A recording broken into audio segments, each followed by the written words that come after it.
Good evening and welcome to our mid-weekend episode of Brett's Old Time Radio Show. Saturday has come around already. We're out tonight for my in-laws' anniversary meal. We're going to a little restaurant called Bottigino's, and it's always nice in there. They do a nice bit of steak, so I think I'm going to go for a little bit of steak. Not sure what the boys are going to have, but it'll be very tasty, I have no doubt.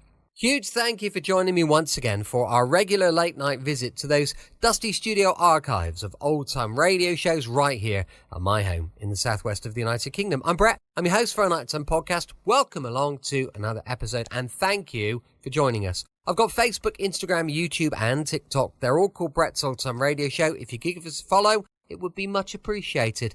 Also, don't forget our sister podcast. It's called Sunday Night Mystery. Just ask your device to play the podcast Sunday Night Mystery, and up we will pop. Time now for insurance investigator Johnny Dollar. This one first broadcast on the 26th of January 1954. It's called the Beauregard Matter. For your listening enjoyment, John Lund as Johnny Dollar. Dave Brace, Johnny. Plymouth Mutual. Oh, hiya, Dave. Johnny, sapphires are bad luck. Yeah, so are black cats. Cats don't get stolen, though. Or at least we don't insure them. How much? $30,000. Does the name Benny Stark mean anything to you? Benny Stark. Yeah, jewel thief. Couple of convictions. I haven't heard of him lately. Well, you're hearing now. He called us from Rockport, outside of Chicago. Wants to talk a deal. He apparently has the sapphire necklace. Who's your client, Dave? A girl named Ellen Beauregard. Big wheel in Rockport society. I've already made your plane and hotel reservations and gave Benny your name.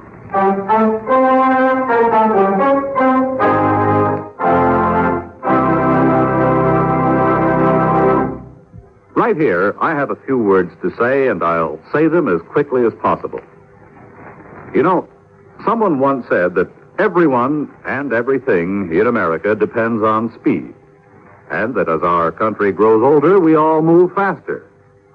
But it wasn't much more than 100 years ago that the fastest anyone could travel was at the speed of a running horse, which wasn't very fast when you compare it to the speed of our latest jet plane, and talk about going to the moon at 25,000 miles an hour. And during that same 100 years or so, we've grown from the first crude telegraph to the perfection of color television.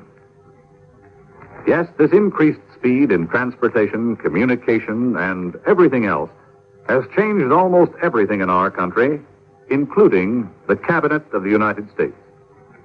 For example, up to World War II, there wasn't any reason why the War and Navy departments shouldn't be directly responsible to the President.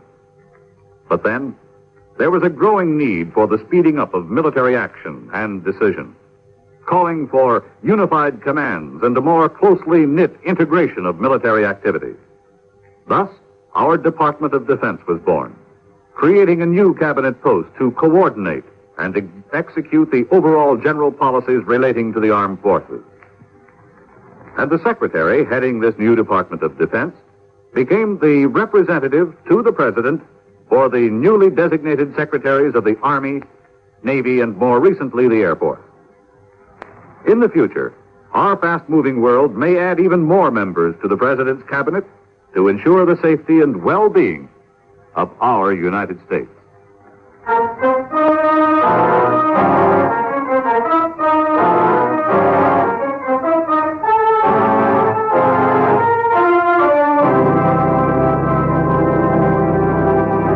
Expense account submitted by Special Investigator Johnny Dollar to Home Office, Plymouth Mutual Insurance Company, Hartford, Connecticut. The following is an accounting of expenditures during my investigation of the Beauregard matter. Expense account item 1, $58.40. Airfare and incidentals to Rockport, Illinois. I checked into the Bleecker Hotel and waited for a contact from one Benny Stark, jewel thief. I planned to see the Beauregards later, but instead the Beauregards came to see me. Or anyway, one of them did. I'm Jared Beauregard, Mr. Dollar.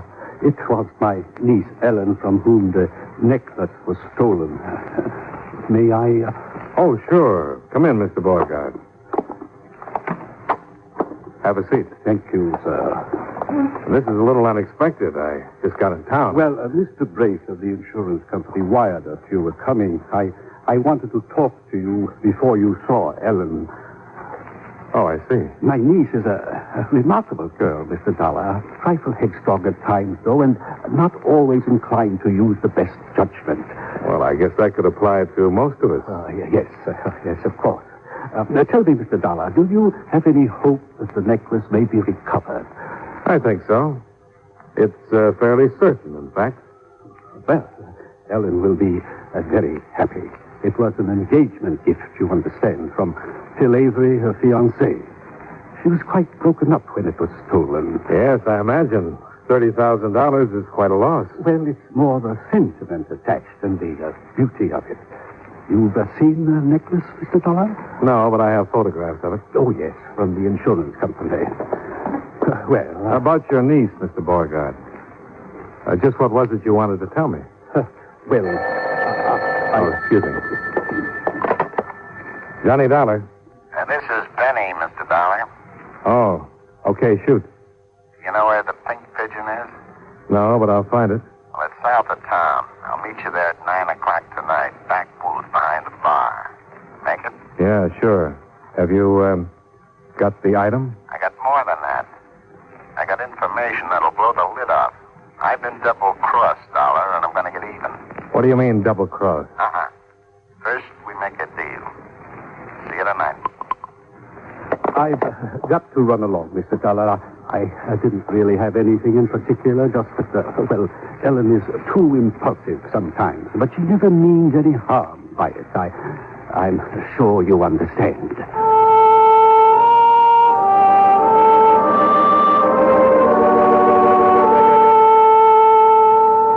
Expense account item 2, $14 to hire a car. Benny was on ice until 9 o'clock, so I decided to call on Ellen Beauregard, the girl who was too headstrong and impulsive, but didn't mean any harm by it. Uncle Jarrett was wrong, though. I didn't understand. I left the car near the Beauregard coach house and walked down the terrace toward the entrance. Ahead of me, in a glassed-in sunroom, a man and a girl were so busy with each other that they didn't even notice me. A highly romantic scene. The mistress of the house, probably. The only trouble, though, she was wearing a maid's uniform. She was still a little flushed when she answered the door.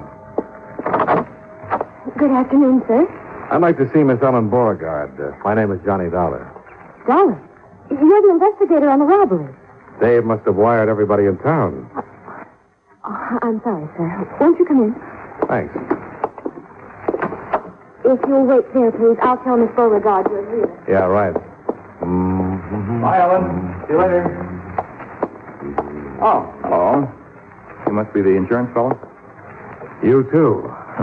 Ellen said you were due in town today. I'm Phil Avery, Mr. Dollar. How do you do? Ellen and I are engaged. I gave her that necklace that was stolen. Yes, I know. I certainly hope you can get it back. The insurance won't cover the sentimental value. Sentimental value? Yes. Oh, I know. I saw you come up on the terrace, but appearances are deceiving sometimes. I wouldn't want you to misunderstand. Oh, I think I understand perfectly, Mr. Avery. Good. Well, I got to run. My offices are in the Central Bank building. Drop in if there's any information you'd like. Thanks, I will. Bye. I'm awfully sorry to keep you waiting, Mr. Dollar. Quite all right, Miss Beauregard. Gave me a chance to meet your fiancé. Oh, isn't Phil a darling? Headstrong sometimes, impulsive, but he... That never means any harm by it, that is? Exactly. Uh-huh. Well, I suppose you want to know all about the robbery. No, I think I know most of it already. I would like to see the safe, though. Oh, yes, of course. It's over here behind the painting. You've just got to find that necklace, Mr. Dollar. I feel so guilty about it. Guilty? Why? Well, because it was a gift from Phil, and not that I was careless, but... well, I'm sure you understand. Here it is, back of the portrait. An old-fashioned one, huh? Everything in the house is. Our family's been around quite a while. Yes. Wouldn't be much of a job for a professional safecracker. How'd they get into the house, Miss Beauregard? Force a lock somewhere? No, they must have had a key. You see, I'd gone out for the afternoon, and Uncle Jarrett was off somewhere, and the house was empty. Your maid wasn't here? Lois? No, after I left, she decided to go into town to do some shopping or something. Oh, they couldn't have picked a better time. No, they couldn't have. Oh, say, incidentally, you'll probably be talking to Uncle Jarrett, and I wanted to warn you about him. Of course, he means well, but... Is he headstrong and impulsive, too? No, it's just that he's, well, a little vague. I'm sure you understand, Mr. Dollar.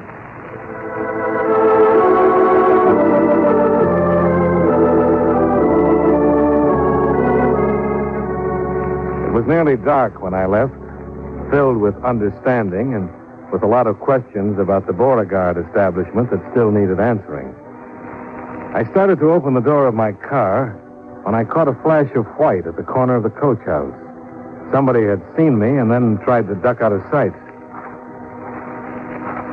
I walked across the drive and moved quietly up to the corner. Evening, Lois. Can I help you with that? No, I was just going to burn some trash. Well, fine. Let me put it in the incinerator for you. No, please. Oh, it's no trouble. I'll just... Hey, have you sorted through this? There's something heavy inside these papers. Please, let me have it. You won't understand. Well, you're the first one around here who hasn't thought so. Lois! She sounds impatient. You better run along. I'll take care of this for you. No, please, you... Oh. I knew what it was already. And in a moment, I had it unwrapped. A .32 caliber revolver. And one chamber had been fired. Recently. Mr. Dollar? I slipped the gun in my pocket and shoved the papers into the incinerator. Mr. Dollar? Right here, Miss Beauregard. Oh, I saw your car was still in the driveway, and I... Just checking the layout of the grounds. I'm leaving now. Lois just came in from somewhere in this direction. Oh? Was she talking to you by any chance? Oh, we passed the time of day. Well, don't believe anything she tells you. Any definite reason why not? Oh, I've caught her in all sorts of lies. I didn't want to say anything inside. She might have been listening. How long has she been with you? 4 months. She goes out in the afternoon sometimes, and I know she lies about where she's been. Do you think she had something to do with the robbery? I don't know. I'm only suggesting that you check very carefully on anything she might tell you. Well, if she's like you say, why have you kept her? Well, I've been planning to let her go, but... Well, objections were raised. Who raised the objection? Uncle Jarrett.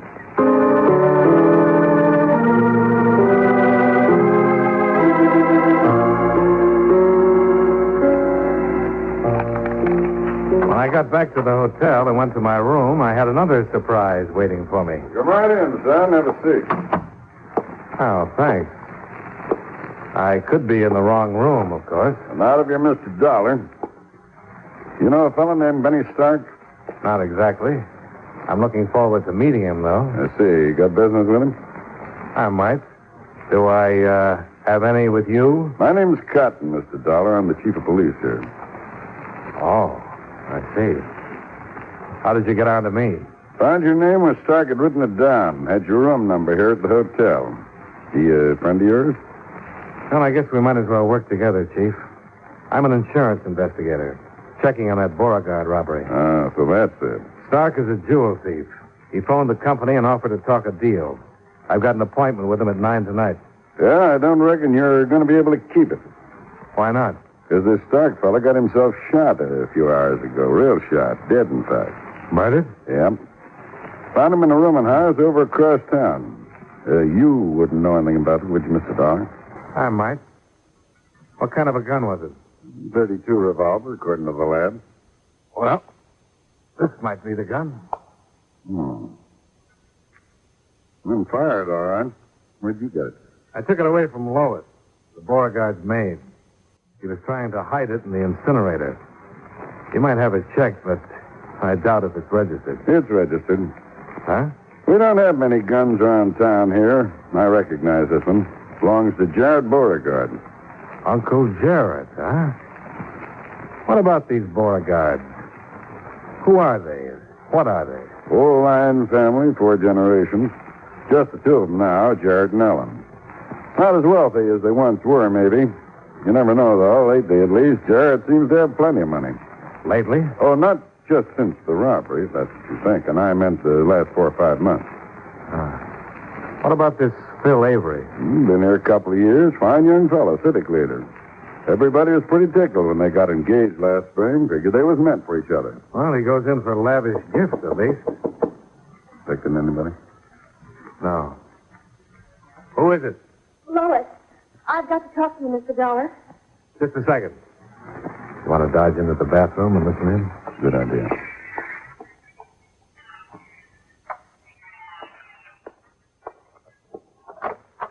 Come in, Lois.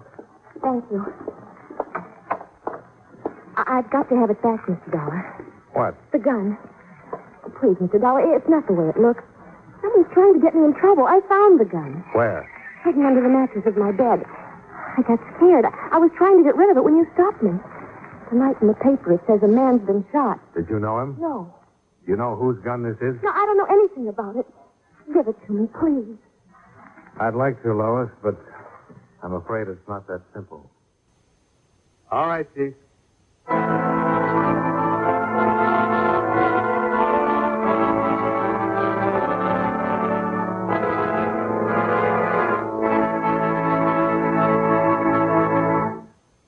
You know, many great men have attained the highest office in our land, the presidency of the United States.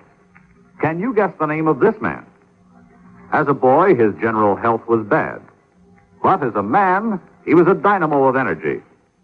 He was only 42 when he became president, the youngest man ever to hold that position. His administration was a fairly untroubled one.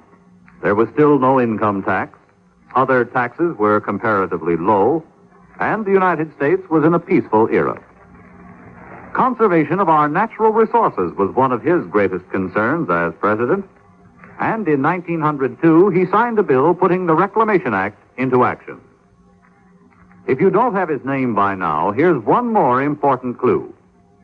During his administration, work was begun on the Panama Canal. Who was he?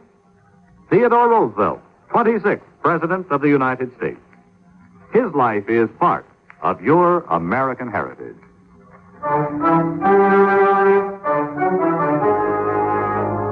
And now, with our star, John Lund, we bring you the second act of Yours Truly, Johnny Dollar.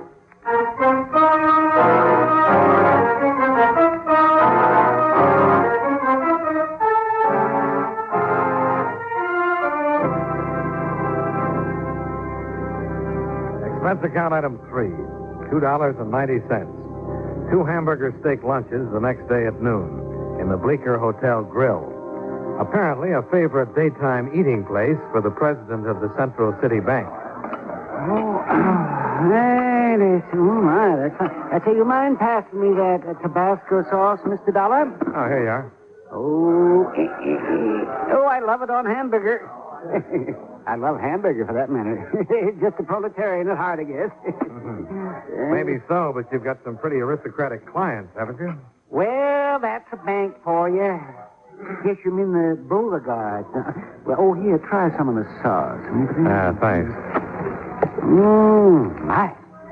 Oh, they're aristocratic enough as far as the family background is concerned.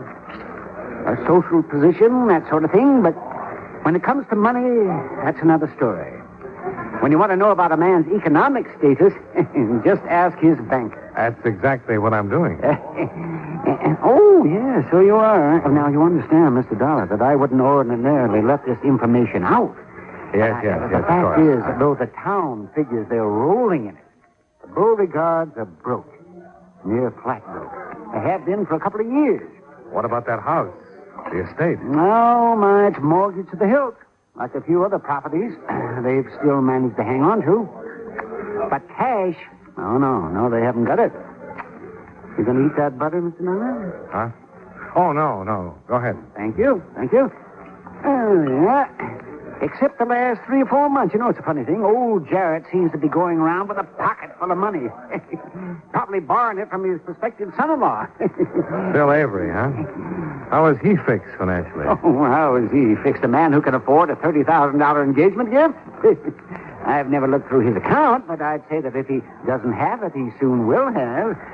Oh, my, that boy's a go-getter. Pretty well thought of, huh? Elected him to the board of directors of the bank last month. You're not going to eat that roll? Oh, thank you. Thank you. I don't know how he finds time for it, that boy. He's got a half a dozen jobs already. He had to postpone his wedding, even. They were supposed to get married 3 weeks ago. Oh, I see. Lois, the Beauregard maid, wouldn't have anything to do with that, would she? Oh, gossip. Oh, what gets around that gossip? Well, she's a pretty little thing, you know. And a man who's about to tie himself down for life, well, you know how that is. Yeah, sure. Yeah, it'd be just too bad if Ellen found out about it, though. This town would be in for some real excitement if she found... Oh, would you pass that sauce again, Mr. Dollar?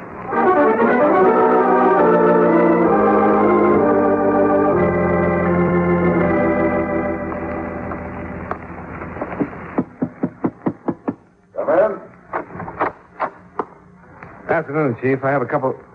Oh, I'm sorry. I didn't know you were busy. Well, that's all right. Come on in. You know Mr. Avery, I believe. Yes, we've met. How are you, Mr. Dollar? Glad you came. This concerns you, too. Well, Mr. Avery figures we're doing this girl Lois an injustice. She's not involved in any of this, Mr. Dollar, either the theft or the murder. She's not the kind. I know her. Oh, well, Mr. Avery. Well enough to know that she's a pretty fine person. The only trouble is, Mr. Avery, I've got a pretty strong case against the girl. She was trying to dispose of the murder gun. If she'd know the time, the house would be empty to set up the robbery. She could have given Benny Stark a key to get in. One thing, though, Chief Cotton. We haven't found the necklace. Unless she can be tied up with that, the case won't stand. We're still looking. What about her room at the Beauregards? Or places around the house that she might have access to? First thing in the morning, we're going to take it to pieces, Mr. Dollar. And you won't find a thing. Wait and see. I'm afraid that's what we'll have to do, Mr. Avery. Wait and see. Well, you go on back and talk to her if you want. I told Ed you could have 15 minutes. Thanks, Chief Cotton. I'll see you, Mr. Dollar. Right. Now, what's on your mind, Mr. Dollar? Jewelers. This is a photo of that necklace. Do you know any jeweler here in town who could make a duplicate? Imitation? No. Have to go to Chicago for that. Well, that's what I want to know. Whether somebody did go into Chicago 4 or 5 months ago. Well, I could get Jim over here from Hawkley's jewelry store. He could give him a technical description over the phone. Chicago police work pretty fast. Might have some information back by this evening. Good. I'll wait to hear from you.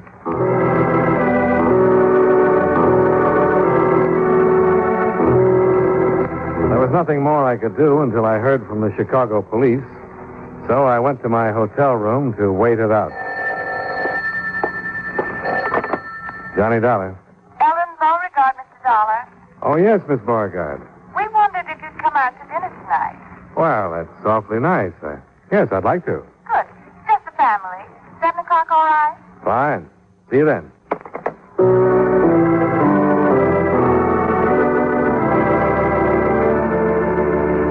Expense account item 4, $14. Car rental for an additional 24 hours to attend dinner party at home of client. I arrived at 6:45, parked by the coach house, and then at 7 o'clock, I joined Phil Avery in the billiard room. We were about to start a game when the phone call I'd been hoping for came through.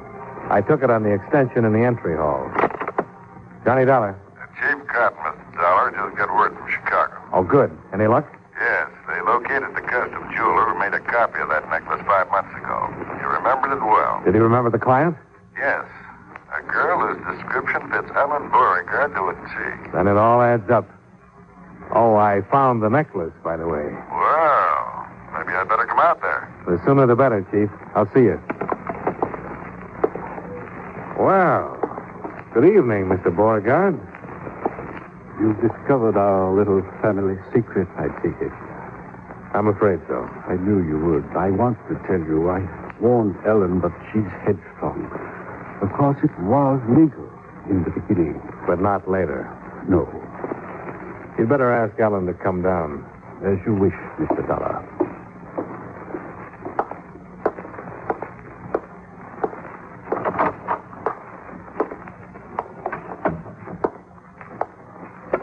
Well, shall we start the game, Mr. Avery? Right. Go ahead and break them. Let's make it straight pool, huh? Okay.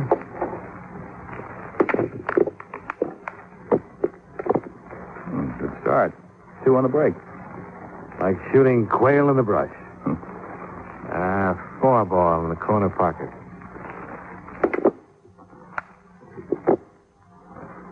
By the way, Mr. Avery, you were right about Lois.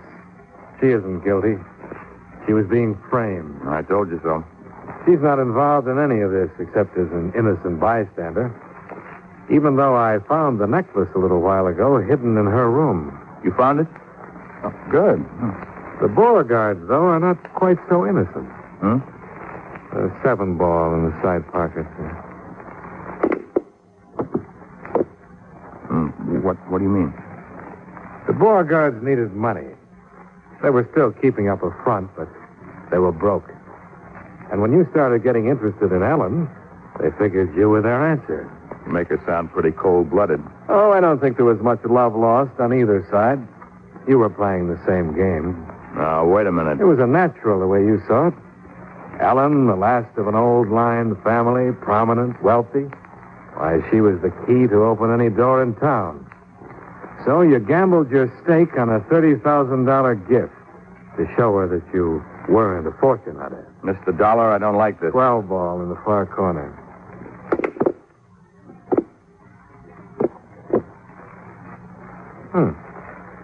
Then, about a month ago, you had a chance to see the Beauregard accounts at the bank.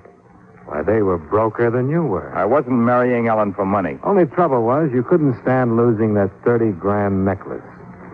So you brought Benny Stark in, and he stole it for you. But when he gave it to you, he told you it was phony, and you thought he was double-crossing you. He got sore and decided to try for a deal with the insurance company. And that's why you killed him. You're accusing me of murder, Mr. Dollar?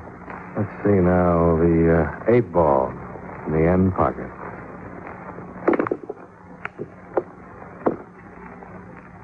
Well, who else, Mr. Avery? Lois wasn't involved, except that you tried to frame her. The Beauregard knew the sapphire necklace was an imitation. You were the one who didn't. It wasn't an imitation. I paid $30,000 for it. Not this one. Ellen sold yours a month after you gave it to her. They've been living on the money. She had this one made in Chicago. That dirty look. Another clincher. You were the only one who heard me tell Chief Cotton that we'd have to find the necklace before we could convict Lois. So you brought it here tonight and planted it. Well, apparently I don't have to go on. No, you don't. Did you steal that gun from Uncle Jarrett, too? Oh, no. This is my own. Better lay down that cue now and get your hands up. Slow and easy. And if I don't, you... Thanks, Miss Parker! Mr. Dollar. Oh. A billiard cue makes quite a weapon. What's this all about? Well, it seems your fiancé is the lad who had your safe rifled and then later killed his partner. Killed him? Yeah, I guess murder is worse than fraud. What do you mean? You filed an insurance claim on a necklace you'd already sold. I rather imagine the company is going to prosecute. Chief Cotton's on the way, Miss Beauregard.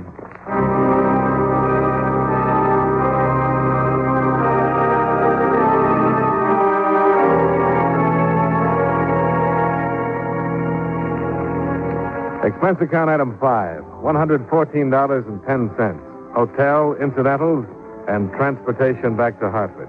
Expense account total, $203.40. Yours truly, Johnny Dollar.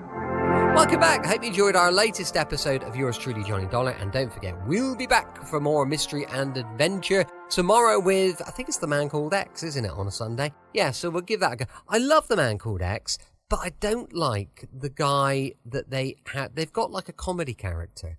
And I just think it would be so much better without him in it. What do you think? Do you know the guy I mean? I can't think of his name now. But it would be so much better without him. I don't know why. It's a bit like when they brought Scrappy-Doo into Scooby. You know what I mean? Scrappy ruined Scooby-Doo. And I don't know why they do it. They bring in this random character. And who else do we have? There was another one as well, wasn't there, that did the similar sort of... Godzilla. They did Godzilla. Now, we all loved Godzilla as kids, the cartoon. Get home from school, watch Godzilla. Then what did they do? They ruined it with festering Godzuki. Godzuki should never have ever been involved. But they do these silly things. So Scrappy-Doo, horrendous. Godzuki, awful. And the guy from, the comedy guy from The Man Called X, rubbish. I can't think of his name, isn't it? Anyway, where are we? Thanks for listening. I'll be with you 7 days a week, each and every week. And I'll see you tomorrow on Brett's Old Time Radio Show. Love you. Bye.